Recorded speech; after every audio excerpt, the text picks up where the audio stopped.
Hi friends, అందరికీ నమస్కారం. అంజలి కథలకి స్వాగతం. ఈరోజు చందమామ కథ పేరు గ్రహణం విడిచింది. ఈ కథను రచించిన వారు మాచిరాజు కామేశ్వరరావు గారు. సర్వేశ్వరపురము జమీందారు గారి పని మీద బయలుదేరిన సౌరి అనే యువకుడు అనుకున్నట్టుగానే చీకటి పడే సమయానికి మార్గమధ్యంలో ఉన్న చిట్టడివిని దాటగలిగినాడు. అయితే అంతలో ఆకాశంలో మేఘాలు కమ్మి జడివాన ప్రారంభమైంది. సౌరి ఇక ఆ రాత్రికి ప్రయాణం మాని ఎక్కడో ఒకచోట తలదాచుకోక తప్పదనుకుంటూ ఉండగా మెరుపుల కాంతిలో కొన్ని ఇళ్ళు కనిపించాయి. సౌరి గబగబా వాటికేసి పరిగెత్తి ఒక పాతకాలపు పెంకెటింటి తలుపు తట్టాడు. వెంటనే ఒక ముసలాయన చేతిలో చిన్న దీపంతో తలుపు తెరిచాడు. ఆయనకు ఒక కాలు కుంటి. సౌరిని చూస్తూనే లోపలికి రా, తడిసిపోలేదు కదా అన్నాడు.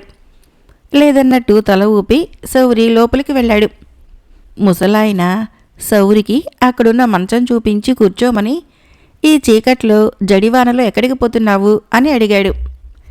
సౌరి కొంత అయిష్టంగానే, నేను సర్వేశ్వరపురం జమీందారు గారి దివాణం కాపలా భటుణ్ణి. జమీందారు గారి చిన్న కొడుక్కు మేనమామ గారింటి దగ్గర నుంచి ఒక పిల్లి పిల్లను తెచ్చేందుకు బయలుదేరాను. అదేదో కొత్త జాతిదట. ఆ పిల్లి పిల్లను తేనిదే తాను అన్నం ముట్టనని చిన్నబాబు మారం చేస్తున్నాడు అన్నాడు. ఇది విని ముసలాయన పెద్దగా నవ్వి, నీకు పట్టుమని 25 ఏళ్లున్నట్లు కూడా లేదు. 6 అడుగుల యువకుడివి.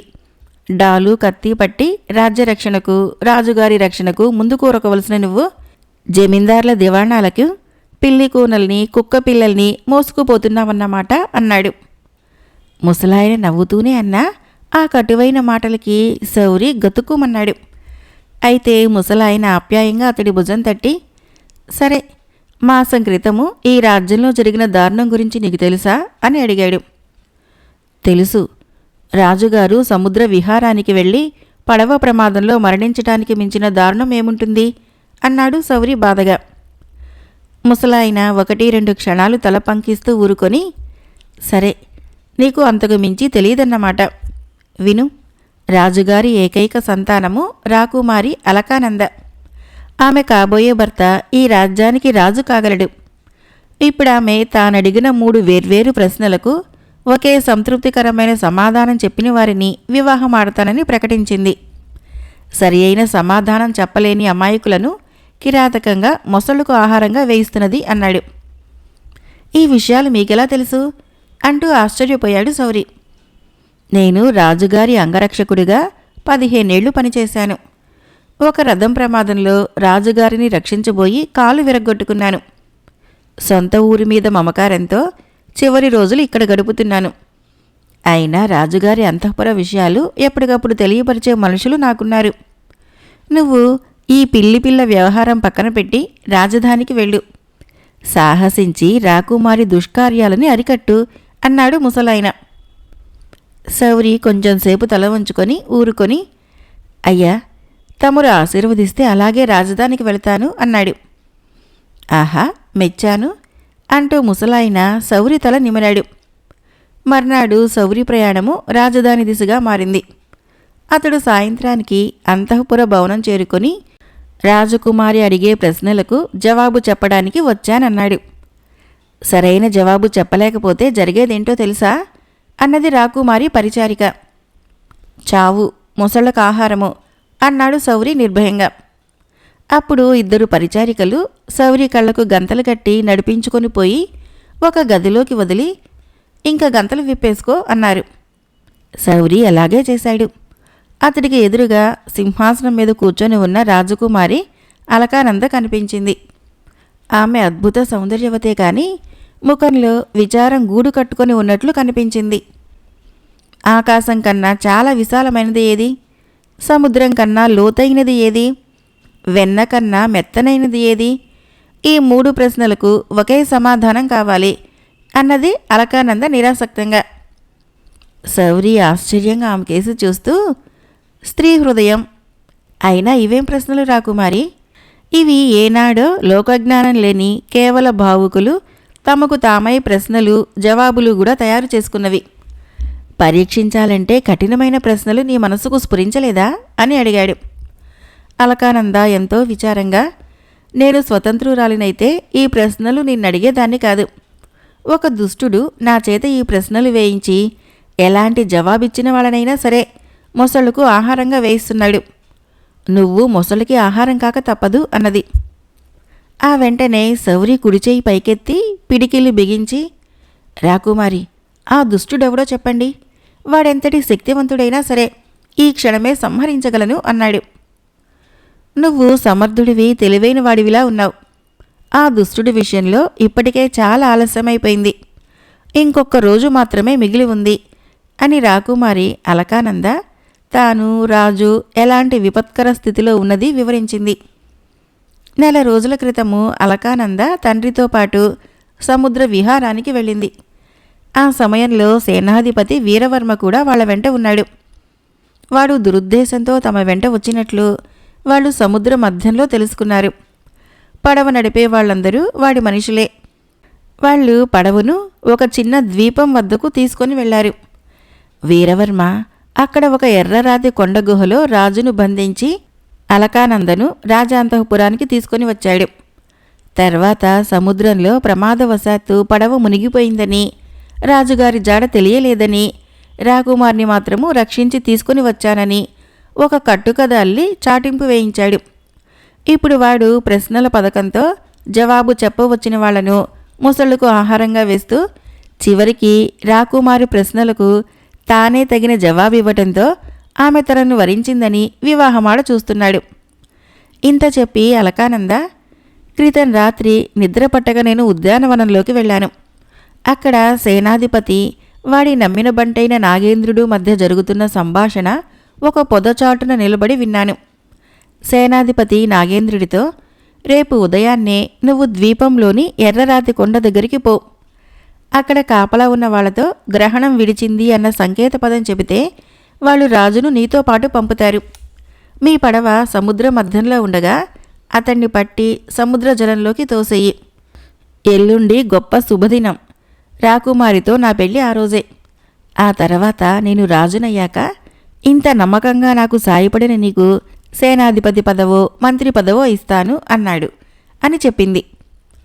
ఇంతటి రాజద్రోహులుంటారని నేనేనాడు వినలేదు రాకుమారి అన్నాడు సౌరి పట్టరాని కోపంతో. ఆ వీరవర్మ నరరూప రాక్షసుడు. వాడు చీకటి పడే వేళకు నిన్ను ముసలుకు ఆహారంగా వేయటానికి వస్తాడు. నీ జవాబు నచ్చలేదని చెప్పగానే నువ్వు గవాక్షం గుండా దూకి పారిపోయావని వాడికి చెబుతాను అన్నది అలకానంద. ఆ వెంటనే సౌరి గవాక్షం గుండా బయటికి దూకి చెట్ల చాటున నక్కుతూ పోయి ఉద్యానవనం చేరి అక్కడి నుంచి సముద్ర తీరం చేరాడు. మర్నాడు సౌరి తూర్పు తెల్లవారుతూ ఉండగానే ఒక బేస్తవాడికి కొంత డబ్బిచ్చి రాజు బంధితుడై ఉన్న ద్వీపం చేరాడు. సౌరి ద్వీపంలో కాలు పెట్టగానే తలకు 3 ఇంతలున్న తలపాగా ధరించిన వాడొకడు కత్తి దూసి మీసం మెలితిప్పుతూ సౌరికి అడ్డం వచ్చి, ఎవడివిరా నువ్వు? నువ్వేమైనా సముద్రపు దొంగల ముఠాలోని వాడివా అని గద్దిస్తూ అడిగాడు. సౌరి వాణ్ణి సమీపించి ఏమాత్రమూ తొణక్కుండా పెద్ద గొంతుతో గ్రహణం విడిచింది అన్నాడు.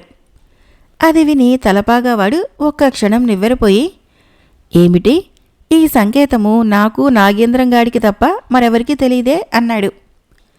సౌరి మరింత పెద్ద గొంతుతో, ఇక్కడికి వచ్చేటప్పుడు సముద్రంలో నా డాలు కత్తులు జార విడుచుకున్నాను. లేకపోతే ఈ క్షణమే నీ తలను మొండ నుంచి వేరు చేసేవాణ్ణి. ఆయన నాగేంద్రంగాడు కాదు, నాగేంద్ర సింహుడు కానున్న మహారాజు అన్నాడు. తలపాగావాడు వెలవెలబోతూ, ఏమిటేమిటి విడ్డూరంగా ఉందే, కాస్త విడమర్చి చెప్పు అన్నాడు. అయితే విను. రాత్రి నాగేంద్ర సింహుల వారు సేనాధిపతి వీరవర్మ భోజనంలో 12 విశాల లేహ్యం కలిపారు. అది 12 గంటల తర్వాత తన శక్తిని చూపిస్తుంది. ఆ విధంగా సేనాధిపతి పరలోకయాత్ర కట్టగానే నాగేంద్ర సింహుల వారు ఈ ద్వీపానికి వచ్చి రాజును విడిపించి అంటూ శౌరి చెబుతూ ఉండగానే తలపాగావాడు పెద్దగా వాంతి చేసుకుని నేల మీద పడిపోయాడు. వెంటనే శౌరి వాడి కత్తి తీసుకొని పడవలో ఉన్న తాళ్లతో వాణ్ణి బంధించి దూరంగా ఉన్న కాపలా వాళ్లతో, మహారాజుగారిని తక్షణం ఇక్కడికి తీసుకుని రండి అని కత్తి ఝళిపించాడు. కాపలా వాళ్ళు రాజుని బంధవిముక్తుని చేసి అక్కడికి తీసుకొని వచ్చారు. తిరుగు ప్రయాణంలో రాజు స్పృహ వచ్చినా ఇంకా విషప్రయోగ భయంతో గజగజ వణికిపోతున్న సేనాధిపతి వీరవర్మను శౌరికి చూపిస్తూ, ఈ రాజద్రోహి వీరవర్మాని ఎలా గ్రహించావు అని అడిగాడు. అందుకు శౌరి, మహారాజా, నేను యువరాణి భవనం నుంచి తప్పించుకుపోయానని తెలియగానే నాకు కొన్ని రహస్యాలు తెలిసి ఉంటాయన్న అనుమానంతో వీడు ద్వీపానికి వస్తాడని ఊహించాను. అంతేకాక నేను సంకేతపదం చెప్పగానే ఈ సంకేతము నాకు నాగేంద్రంగాడికి తప్ప మరెవరికీ తెలియదే అన్నాడు. దానితో వీడే రాజద్రోహి అని గ్రహించి విషప్రయోగం కట్టుకథ చెప్పాను. వీడు విషప్రయోగం జరగకపోయినా జరిగిందన్న భయం కొద్దీ స్పృహ పోగొట్టుకున్నాడు అని చెప్పాడు.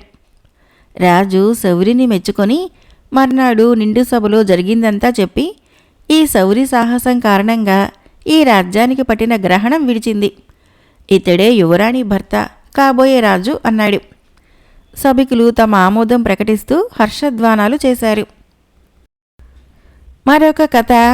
ఈ బేతాళ కథ పేరు మంచి మిత్రులు.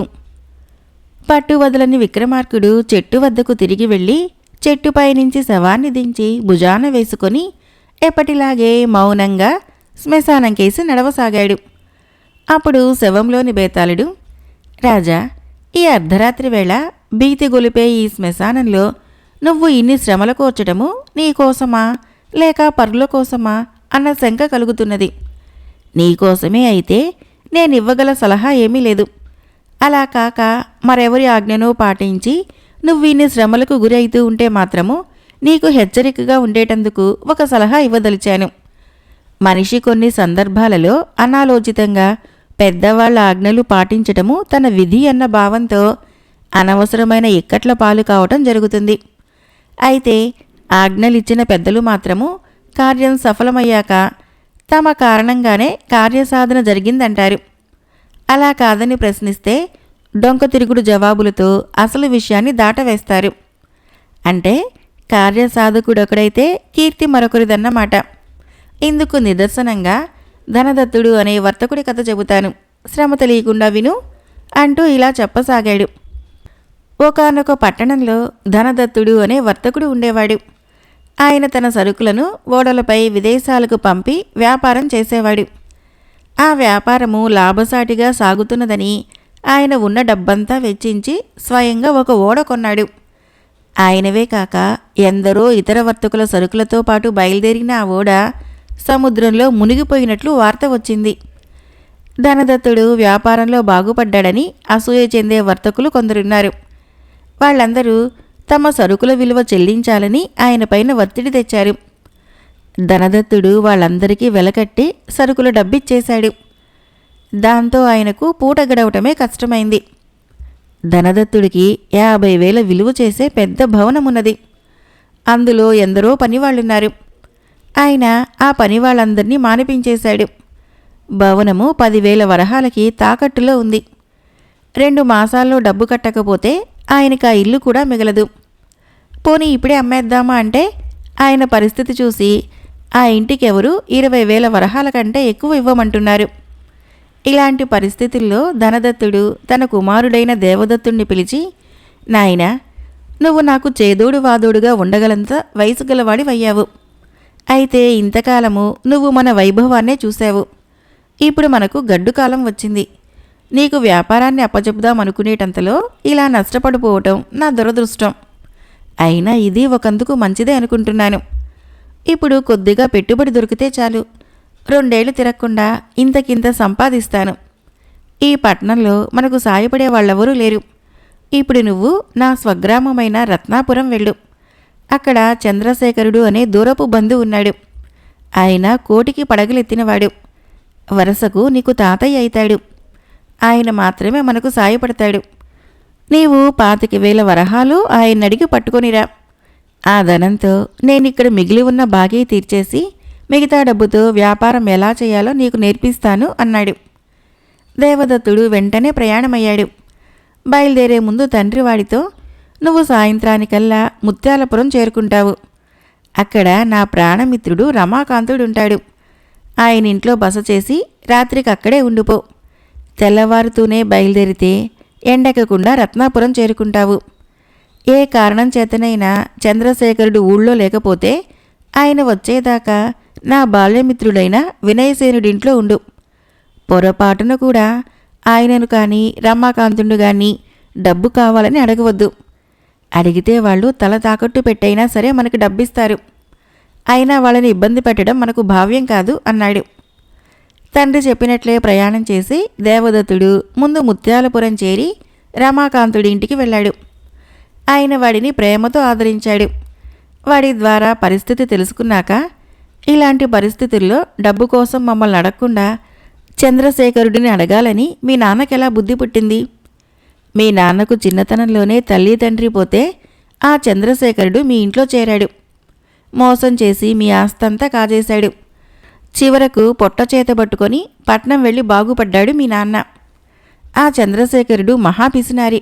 నీకెందుకు డబ్బిస్తాడు అన్నాడు రమాకాంతుడు. మిమ్మల్ని డబ్బడగవద్దని నాన్న నాకు చెప్పాడు అన్నాడు దేవదత్తుడు. రమాకాంతుడు ఒక్క క్షణం ఆలోచించి, ఆయనలా ఎందుకు చెప్పాడో నాకు తెలుసు. ఆయన కష్టాల్లో ఉన్నప్పుడు నేను సాయపడలేకపోయినా బాగుపడ్డాక ఆయన నుంచి సాయం పొందాను. నేను ఆయనకి 5,000 వరహాలు బాకీ ఉన్నాను. ఇలాంటి సమయంలో ఇవ్వకపోతే ఇంకెప్పుడు తీరుస్తా నా బాకీ? తీసుకొని వెళ్ళు. ఇప్పుడు నాకు పూర్వపు ఇబ్బందులేమీ లేవని మీ నాన్నకు చెప్పు అన్నాడు. డబ్బు తిరుగు ప్రయాణంలో తీసుకుంటానని దేవదత్తుడంటే, నేను చెప్పినట్లు చేయని పక్షంలో నేను మళ్ళీ మీ నాన్న మొహం చూడను అన్నాడు రమాకాంతుడు. దేవదత్తుడు అక్కడి నుంచి ప్రయాణం చేసి రత్నాపురం చేరుకున్నాడు. అయితే చంద్రశేఖరుడు ఊళ్ళో లేడు. వాడు తండ్రి చెప్పిన విధంగా వినయసేనుడింటికి వెళ్ళాడు. ఆయన దేవదత్తుణ్ణి ఆప్యాయంగా కౌగలించుకొని వచ్చిన పని అడిగి తెలుసుకొని, చంద్రశేఖరుడు మీ ఆస్తంతా అపహరించి దాన్ని పెంచుకుంటూ పోతున్నాడు. అయినా ఆయన ధనదాహం తీరలేదు. ఏమనుకొని అన్నీ తెలిసి కూడా మీ నాన్న ఆ చంద్రశేఖరుడి దగ్గరకు నిన్ను పంపించాడో నాకు అర్థం కాకుండా ఉంది.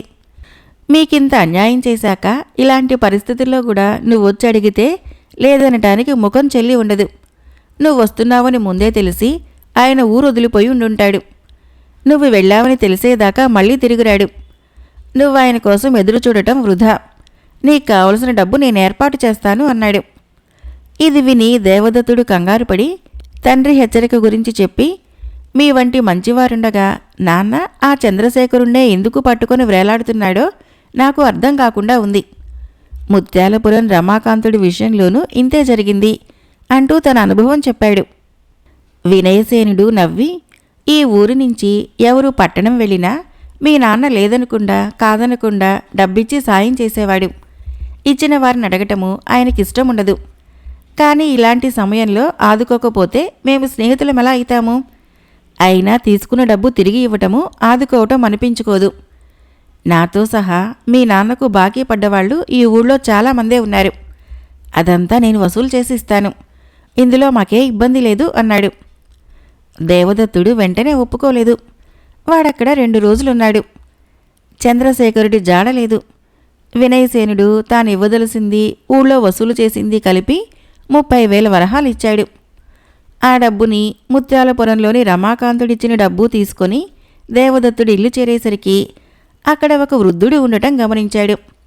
ధనదత్తుడు ఆయనను కొడుకు పరిచయం చేస్తూ, ఈయన గారి పేరు చంద్రశేఖరుడు. రత్నాపురం నుంచి ఏదో పని మీద ఈ ఊరొచ్చి జబ్బు పడ్డాడు. మన ఇంట్లో ఉంచుకొని వైద్యం చేయించాను. వెంట తెచ్చుకున్న డబ్బు అయిపోయిందట. ఈయన తిరుగు ప్రయాణానికి మనమే ఏర్పాట్లు చేయాలి. పాదాభివందనం చెయ్యి. వరసకు నీకు ఈయన తాతయ్య అవుతాడు అన్నాడు. దేవదత్తుడు చంద్రశేఖరుడికి పాదాభివందనం చేసి ఆయన ప్రయాణానికి ఏర్పాట్లు చేశాడు.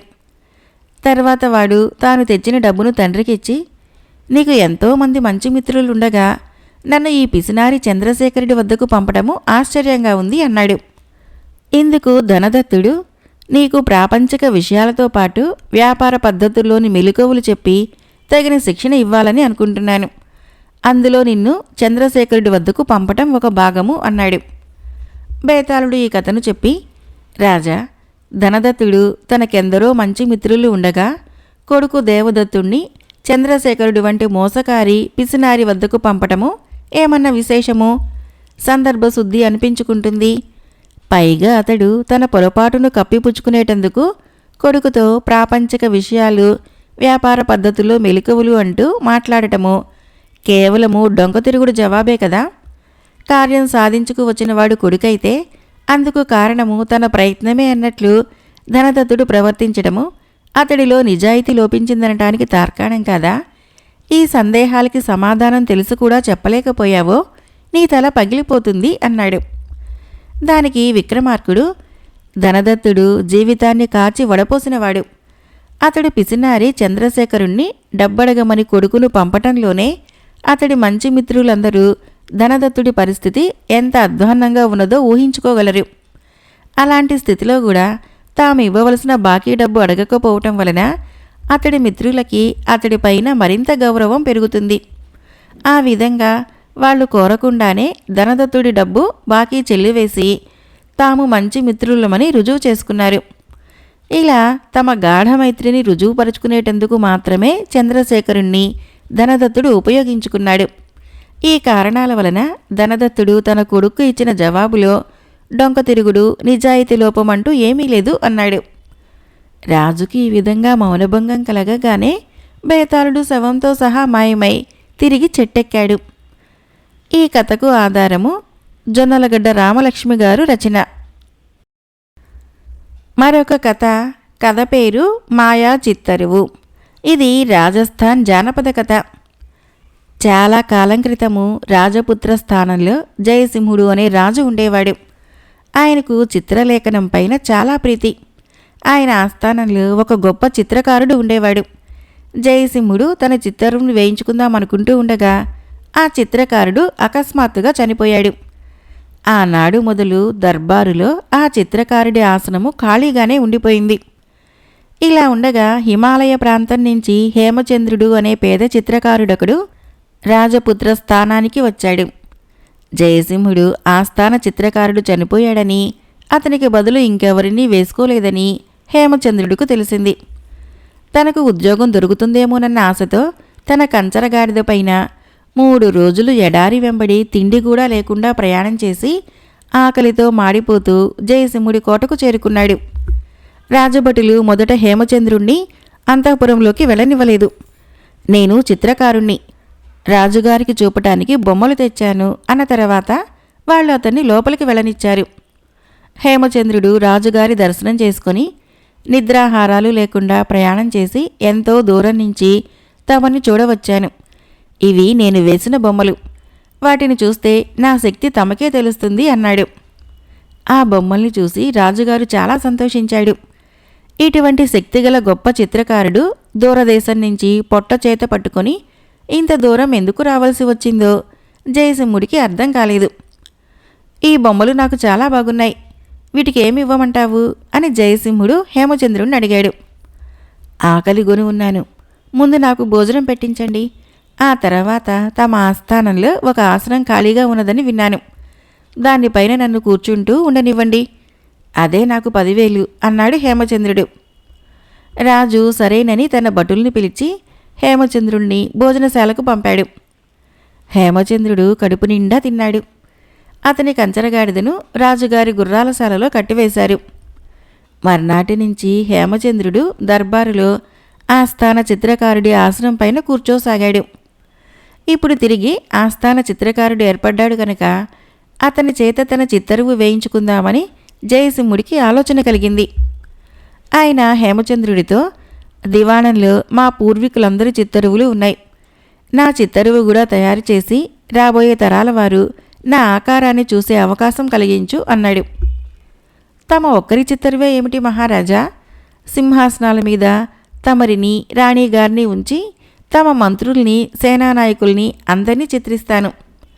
దివాణంలో మంచి గోడ ఒకటి చూపించండి, మిగిలిందంతా నేను చూసుకుంటాను అన్నాడు హేమచంద్రుడు. రాజు పరమానందం చెందాడు.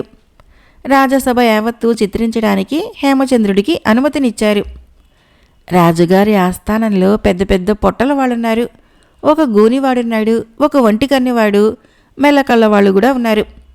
వాళ్ళు ఒక్కొక్కరే హేమచంద్రుడి వద్దకు వచ్చి, నన్ను చిత్రించేటప్పుడు గూని లేకుండా చిత్రించు, 2 కళ్ళు ఉన్నట్లు చిత్రించు, మెల్లకన్ను వేయకు అని హెచ్చరించారు. లేకపోతే చావగొట్టిస్తామని, చంపిస్తామని వాళ్ళు హేమచంద్రుణ్ణి బాగా భయపెట్టారు. ఈ సంగతి రాజుగారికి చూచాయిగా తెలియవచ్చింది. ఆయన హేమచంద్రుణ్ణి పిలిచి ఆస్థానంలో ప్రతి ఒక్కడిని యథార్థంగా చిత్రించక ఏమైనా మార్పులు చేశావో నిన్ను ఉరి తీయిస్తాను, జ్ఞాపకం ఉంచుకో అని హెచ్చరించాడు. హేమచంద్రుడికి ముందు నుయ్యి వెనక గొయ్యి అన్నట్లయింది. ఏమి చేసినా చావు తప్పేటట్టు లేదు. అతడు దీర్ఘంగా ఆలోచించి ఒక నిర్ణయానికి వచ్చాడు. చిత్తరువు వేయటానికి ఒక గోడ ప్రత్యేకించబడింది. దానికి ఒక తెర అడ్డంగా కట్టి 3 సహాయకులను తీసుకొని వారితో తింటూ హేమచంద్రుడు వినోదాలతో కాలక్షేపం చేయసాగాడు. 1 నెల గడిచింది. రాజుగారు హేమచంద్రుణ్ణి పిలిపించి చిత్తరువు ఎంతవరకు వచ్చిందని అడిగాడు. మహారాజా, పని చేస్తున్నాను, త్వరలోనే అయిపోతుంది అన్నాడు హేమచంద్రుడు. ఆ తర్వాత వారానికొకసారి రాజుగారు చిత్తరువు గురించి అడగటము, దానికి హేమచంద్రుడు మహారాజా, ఇంకా కొద్దిగా పని మాత్రమే ఉన్నది అని జవాబు చెబుతూ ఉండటము జరిగింది. ఈ విధంగా 3 మాసాలు గడిచాయి. అప్పటికి చిత్తరువు పూర్తి కాకపోయేసరికి రాజుగారికి కోపం వచ్చింది. ఆయన హేమచంద్రుడితో ఇంకొక వారంలోపుగా చిత్తరువు పూర్తి కాకపోతే నిన్ను కఠినంగా శిక్షిస్తాను అన్నాడు. దానికి హేమచంద్రుడు చిత్తరువు పూర్తయింది మహారాజా, రేపు మంచి రోజు, పరివారంతో సహా దయచేశారంటే చిత్తరువు ఆవిష్కరణ చేయవచ్చు అన్నాడు. రాజు సంతోషించి ఈ వార్త సభికులందరికీ తెలియపరిచాడు. మర్నాడు రాజు, రాణి, ఇతర రాజోద్యోగులు చిత్తరువు చూడటానికని వచ్చారు. గోడకింకా తెర అడ్డం కట్టి ఉన్నది. చిత్తరువు చూడవచ్చిన వారితో హేమచంద్రుడు, మిమ్మల్ని అందరినీ చిత్రించాను, ఎవరి బొమ్మను వారు జాగ్రత్తగా పోల్చుకోండి. కానీ ముందుగా ఒక్క మాట మనవి చేసుకుంటున్నాను. తమలో గొప్ప పుటక పుట్టిన వారికి మాత్రమే నా చిత్తరువు కనిపిస్తుంది, లేని వారికి ఏమీ కనిపించదు అంటూ తెరలాగేశాడు. గోడ మీద ఏ బొమ్మ లేదు. కానీ ఆ మాట పైకి అనటానికి రాజుగారు మొదలుకొని ప్రతివాడూ జంకాడు. ఎవరి మటుకు వారు తమకు తప్ప మిగిలిన అందరికీ చిత్తరువు కనిపిస్తున్నదని ఆపోహపడ్డారు. రాజుగారి వెంట ఉండే హాస్యగాడి మటుకు నాది ఎంత పాడు పుటకో గాని నాకు వట్టి గోడే కనిపిస్తున్నది, దానిమీద బొమ్మే లేదు అన్నాడు. మిగిలిన వాళ్ళు కూడా మాకు బొమ్మ కనిపించడం లేదు అని బయటపడ్డారు. హేమచంద్రుడు అందరి కళ్ళల్లోనూ దుమ్ము చల్లటానికి ప్రయత్నించినట్లు రూఢి అయింది. రాజుగారు ఆగ్రహంతో పళ్ళు పటపటా కొరుకుతూ, నీచుడా, ఇంతమందిని వంచన చేస్తావా, నిన్ను ఉరి తీయించినా పాపం లేదు అన్నాడు. హేమచంద్రుడు చేతులు జోడించి, చిత్తం మహారాజా, నన్ను ఉరి తీయించండి, నేను ప్రాణాలతో బయటపడతానని కలలో కూడా అనుకోలేదు. కానీ దయ ఉంచి నన్ను బంగారు తాడుతో మాత్రము ఉరి తీయించండి. ఎందుకంటే లక్ష్మీదేవికి నా మీద బొత్తిగా కటాక్షం లేదు. నన్ను ఉరితీసే సమయానికి బంగారు తాడు దానంతట అదే తునకులుగా తునిగిపోవచ్చు అన్నాడు ఎంతో వినయంగా. ఈ మాట వినగానే అంత కోపంలోనూ రాజుకు నవ్వొచ్చింది. హేమచంద్రుడు ఎంత గొప్ప చిత్రకారుడైనా రాజుల ఆస్థానాలలో ఉండటానికి పనికిరాడని ఆయనకు తెలిసిపోయింది. ఆయన హేమచంద్రుడికి కొంత బంగారం ఇచ్చాడు. హేమచంద్రుడు కంచరగాడిద మీద వచ్చిన దారి పట్టాడు. కథ అయిపోయింది. ఫ్రెండ్స్, నా కథలు నచ్చినట్లయితే మన ఛానల్ని తప్పకుండా సబ్స్క్రైబ్ చేయండి, లైక్ చేయండి, షేర్ చేయండి, కామెంట్ చేయండి. Thank you.